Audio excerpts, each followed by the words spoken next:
Dans mon rêve, j'étais dans mon lit. Soudain, je me réveille. Je ne me réveille pas, c'est un rêve. Hein.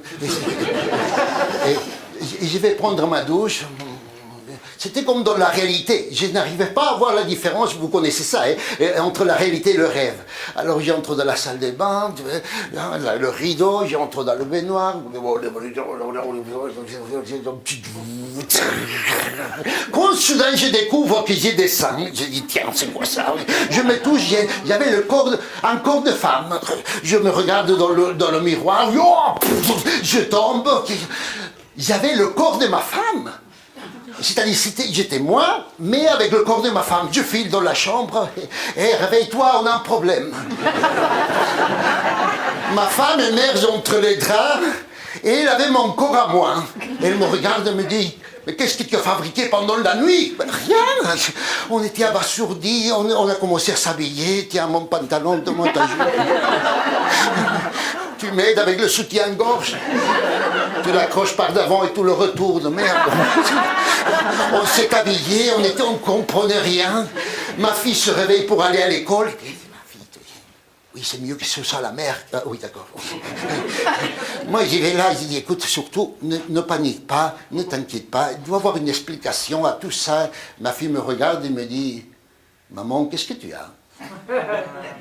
Rien. Rien. Allez, va à l'école.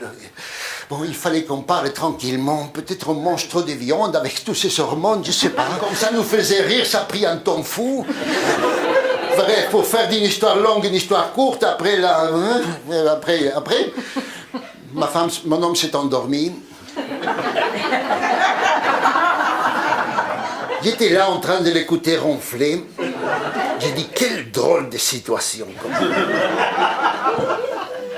Une jupe qui avait passé des années oubliée dans le tiroir d'une armoire. Un jour, la jupe entend la femme qui habite en dehors de l'armoire dire « On va voir qu'est-ce qu'il y a dans ce tiroir. » Effectivement, la femme ouvre le tiroir et parmi les autres vêtements, elle trouve la jupe en question. Ma jupe! Et la jupe dit, oui, c'est moi! Elles se reconnaissent, se serrent l'une contre l'autre. La jupe dit, on y va? Et la femme dit, on y va? Comme avant. La femme saute à pieds joints. La jupe s'enfile, remonte le long de sa jambe. Elle connaît le chemin. Elle arrive au niveau de la taille et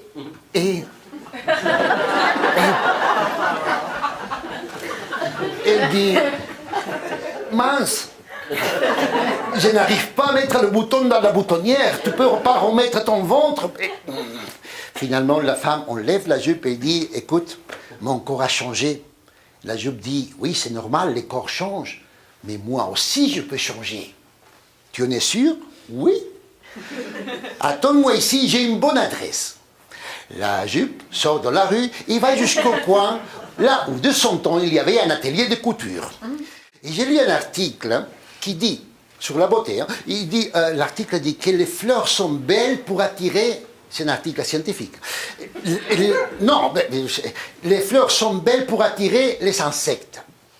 C'est-à-dire, nous prenons par exemple une fleur et par exemple une abeille.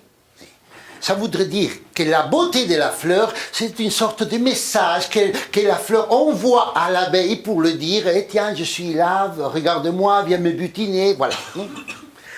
Alors, moi, je me dis que, et ça, c'est pas l'article qui le dit, c'est moi qui ai déduit ça, que plus la fleur est belle, plus le message est désespéré. Si tu vois une fleur très belle, c'est qu'elle est en train de crier « Ah, regarde-moi, pourquoi tu ne me regardes pas ?»